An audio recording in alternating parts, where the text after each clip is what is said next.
Hey everybody, welcome back to the channel and more Birthright coverage here as we continue our look at the different Anshe, these vile and in most cases pretty nasty monsters that feature in the game here. They're all kind of sort of archetypes of, in a lot of cases, different monsters, such as like the vampire and so on and so forth, the chimera.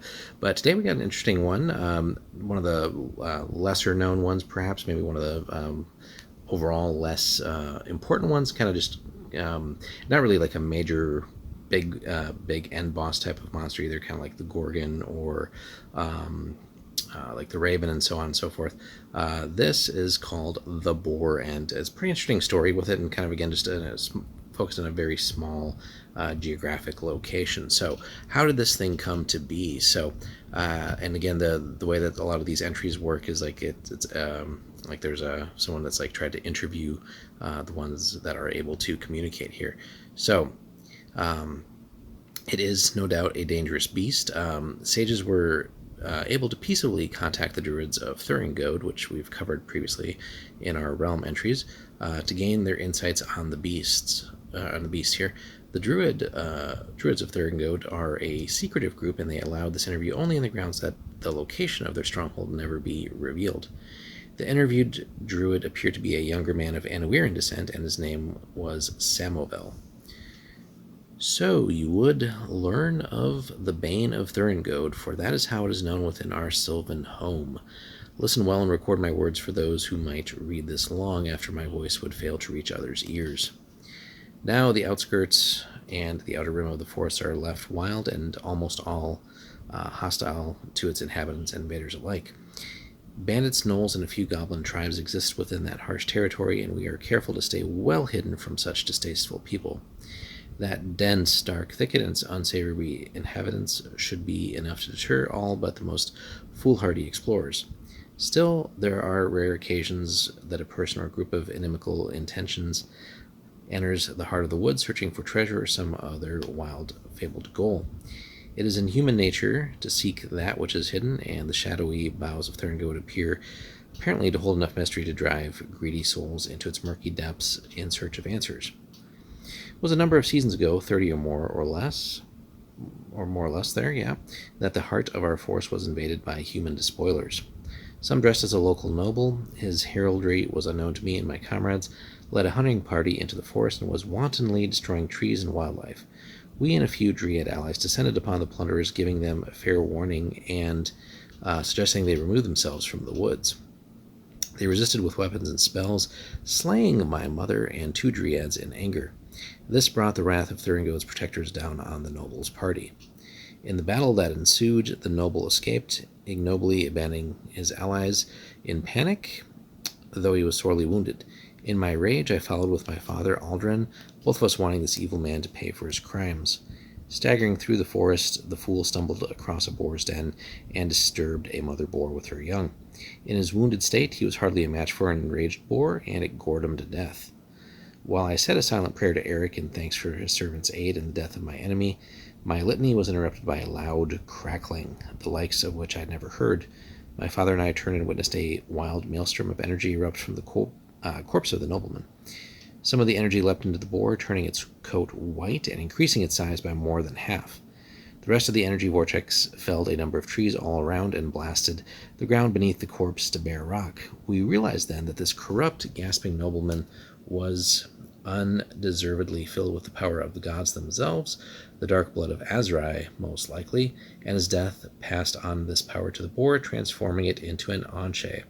My father and I saw the birth of the abomination against Eric and nature itself, now known as the Boar of Thuringode. Not knowing what it would become, we let it live that day. And some might interpret that as a mistake on their part. In the intervening years, a number of folk have entered the forest of Thuringode seeking to slay the beast. We fully support this, as the creature is an abomination against nature, and we have little enough power to protect our sylvan glades at the forest's heart than to kill it ourselves. Unfortunately, many of the blooded heroes who seek to hang the boar's white pelt as a trophy have fallen to its savage tusks. With each hunter's death, the boar increases in size till it's now the size of a house, which, if you can imagine that, right? That's the fun thing with a lot of these Anshe, just, in some cases, just typical like an animal of one kind, in this case a boar, right? But then either like growing to monstrous size or just having some other insane powers or different attributes. So my father also fell to its ravening tusks, and I prayed daily to Eric to see us and our forest saved from this baneful monstrosity. Mayhaps your chronicle will bring someone of valor and strength anew to bring this beast low. Eric be praised, should it be so. Now, the boar is an easily documented Anshe because, unlike many of the others, the stories, eyewitness accounts, and fables regarding the boar don't contradict each other. This of course makes a sage or historian's job pretty easy indeed. About 35 years ago, tales of a large white boar of unusual ferocity and constitution in the forest of Thurngode circulated through the country of Massenmarch. The tales spoke of a white beast, the size of a fortress with tusks as thick as 12-year-old oaks, and a tempered spirit to match. Everyone avoided the woods and prayed the terror would stay put. Like every powerful legend, there's always someone who wishes to prove something or make himself legendary by killing or conquering it. Thus was Alfredo Stade, a man of impeccable features and skill. He heard the tales of the beast of Thurngode and believed them to be fables concocted by ale-drenched brains of witless illiterates. He wanted to see for himself what the legends told or held. He searched throughout the country of Massenmarch for a guide who knew the forest of Thurngode well, but found no one that would actually aid him. No one was willing to step inside that forest prowled by that Anshe. After searching for a year, he was ready to give up all hope of finding the magnificent beast when he heard of an old, contorted wizardess with silver hair who lived in a tree on the western outskirts of the forest. His source was true, and he found the tree of the silver wizardess, and as she's called in his journals. But upon discovering her lair, he also found to his amazement that she was hardly the bent old crone he had been told about. Within moments of meeting, he was madly in love with a dryad of Thurngode. After 4 years of happily enspelled servitude on the outskirts of the woods, he did regain his freedom, and she taught him about the boar and its destructive ways. He went on his way, closely following her directions on where to find the gigantic beast, and after traveling through the thick trees and pushing through all these other obstacles, he reached the forest's heart when he heard a tremendous noise ahead. He climbed an ancient oak and peered through the dense leaves, and what he saw almost panicked his heart into his throat. The boar of Thurngode stood before him. Its pelt was the purest white, and its huge eyes glittered darkly. It stood at least 32 hands tall at the shoulder. The sparse, coarse hair on the boar hackled when it caught his scent, but the beast, even in its great size, never looked up a nearby tree for the invader. After it snorted and stomped and left, he climbed down from his lofty seat and ran in the other direction until he returned to the safe lands of Massenmarch. Never returned to the interior of the forest, fearing the power of the boar more than the desire of killing it, and gaining the treasure and the fame. So it does still roam Thurngode to this day, killing any and all that cross its path. He is, on the other hand, Alfredo, that is, now graying and showing the signs of distinction and age, comes once a year to the tree near the outskirts of the forest, hoping to find the wizardess. His yearning and search are of no avail. So let's take a peek at the stats of the boar. So intelligence, virtually none, mainly active during the day, omnivore, doesn't have an evil alignment, even though it's non-J, right? It's just essentially a natural animal that had obtained some of these divine bloodlines. Movement at 15, 14 feet tall, armor class of 4, but again, this is old 2nd ed, so you might want to port that over towards 5th or whatever edition you're playing. Hit point pool of 82, again, pretty decent there. Again, you might want to fiddle with that a little bit depending on where you feel you want the difficulty for this thing to be. It does save as an 11th level fighter. Thaco, again, doesn't exist anymore, so again, you might want to come up with any suitable like hit bonuses or anything like that it should have. One main attack, although that does feel a little bit weird. It should do maybe a little bit more, but it does have a special form of attack called Trample. But the damage per attack, which are the tusks, which is nasty, right? 3d10, so this thing could potentially put out severe damage. The trample attack we'll get into, no special defenses or resistances. Very high morale. It does have a tainted bloodline. Does get the blood form, invulnerability, and regen blood powers. Again, take a look at our videos on that. And is considered to have an XP value of 6,000 if you could slay it. So let's jump in here. Like any wild boar, it prefers forested areas that have always been its home. It eats omnivorously, and its former bad temper simply increased with size and appetite and attitude and power and all that. Of the circle of druids that lives in the forest, 7 of them have met death under the hooves or by the tusks of the boar, just by crossing its path. Again, not that it's like seeking out to go kill people. It's a supersized boar and is acting as such. The tusks are obviously the most frequently used weapons, and they've grown basically to the size of small logs. Shattered remnants of its tusks have been found in various parts of the forest, and the pieces are often carved into daggers by and for the druids.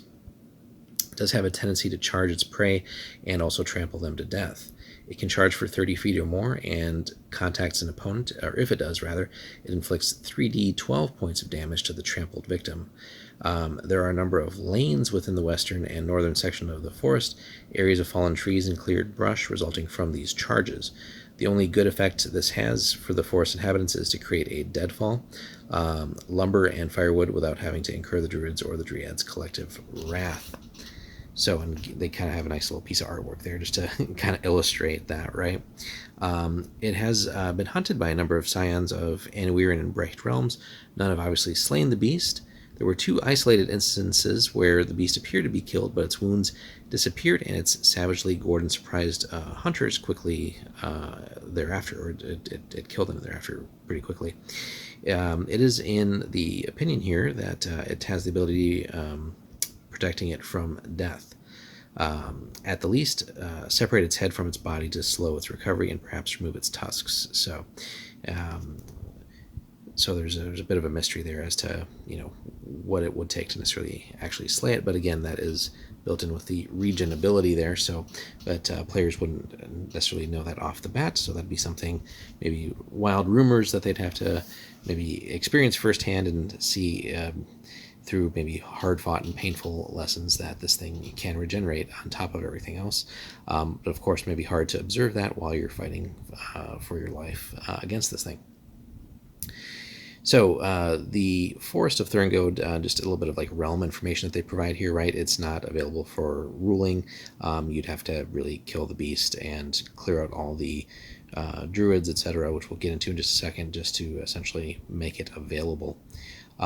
It is a province of Mass and March, and all holdings and resources are considered property of the ruler of Mass and March. But again, there's not really any established law, order, or any of the typical realm details here. The druids really do control the magical sources of the forest, despite some attempts from Mass and March to gain them. There's no standing army, there's no troops here, but there is a circle of 12 druids and 20 dryads, and they try to keep the inner forest in pristine condition, safe from the humans, and relatively safe from the boars ravaging. The outer third of the forest is inhabited by 4 small tribes of goblins, 2 gnoll tribes, and at least 1 bandit band, all of which raid and harass Kiergaard and Mass and March. So there's kind of like this outer protective layer, but of essentially monsters and bad guys, interestingly enough. And that'd be something that the players would have to either just fight through if they're looking for some hack and slash. Obviously, good to clear out monsters and such. But on the other hand, potentially could be recruited into going after the boar and maybe sharing in the spoils, or at least trying to convince any of these parties to do that. Other important NPCs: Elias Oakheart leads the Druid Circle of Thurngode. He has collected around him a group of 11 other Druids who serve and learn directly from him. There's Samoval, Artus, and Elias's second, the lovely Gerida, a Uric woman with strong ties to the Dryads of the forest as well. So we get some pretty interesting stats there, right? Some very high level here for Elias, level 11 Druid. Some stats provided, not all of them, but Intel 17 and Wisdom 18. Should the players, I guess, wish to engage him, he's worth a decent chunk of XP as well. The Druids are also given stats there. They're more lower level, but then also the 20 Dryads. So no small force to deal with there. Last few bits here. So the forest was once a beautifully natural location. throughout, but it's now primarily seen as a dark, unsettling place with the scent of menace all around. The outer rim has been reduced to a dark, tangled thicket with an evil reputation. Many bandits, goblins, and gnolls lurk in these trackless mazes. Due to this murky and dangerous perimeter, as well as the horrific and powerful beast that lurks within its depths, the Forest of Thuringode is one of the few in Cerealia that is actually free from human logging. The boar lives in a relatively solitary life, unlike normal boars who prefer to live in small groups, since there are no others of its size. Recently, a rumor has circulated in the capital of Mass and March, and again, fertile ground for rumors for the players, stating that the druids are trying to give the boar a life mate. Now, that would be a truly frightening concept, right? Because then there would be just a growing number of house-sized boars that at some point will probably spread and rampage further. This rumor has spawned many quests into the forest to destroy the boar and slay any and all druids in order to shatter the chances of this occurring. Sages, on the other hand, do not put stock into that rumor at all, knowing the druids' hatred of the twisted and corrupt creature. They fear this constant incursion is only going to fuel the druids' hostility against outsiders even more. Now, on occasion, loggers or hunters will enter the area to hunt game or saw down some trees. If not discovered immediately by the boar, dryads, or druids, they will fell trees while the opportunity presents itself. This never lasts more than a few days before that incursion is discovered. Soon thereafter, the dryads charm the loggers, the druids weave their natural magic, and the boar charges, scattering the loggers to the wind. And then finally, druids, wherever they may live, are very strong allies of the inhabitants of the forest. Everyone else throughout the land is either scared of the forest or wants the boar, the druids, and the dryads all slain in order to exploit the land fully. It just depends on, I guess, where the players will come in, right? The lumber available from this area is considered some of the best on the continent, second only to the quality that can be found in the spider's domain. So potential, goals there: gaining the XP and fame, I guess, from slaying the boar. Maybe getting rid of the druids and dryads and such, if that's a goal. Maybe clearing out all those goblins and stuff as well. Just to have access to that prime logging as a financial resource, depending on if you're a domain ruler and such. Adventurers are obviously just the XP, the fame, potential loot that is maybe left over from other foolhardy adventurers and those who just couldn't get it done, being scattered throughout the forest. So maybe that a little bit of that. To entice the players as well. So just some interesting things here, right? It's not our typical Anche.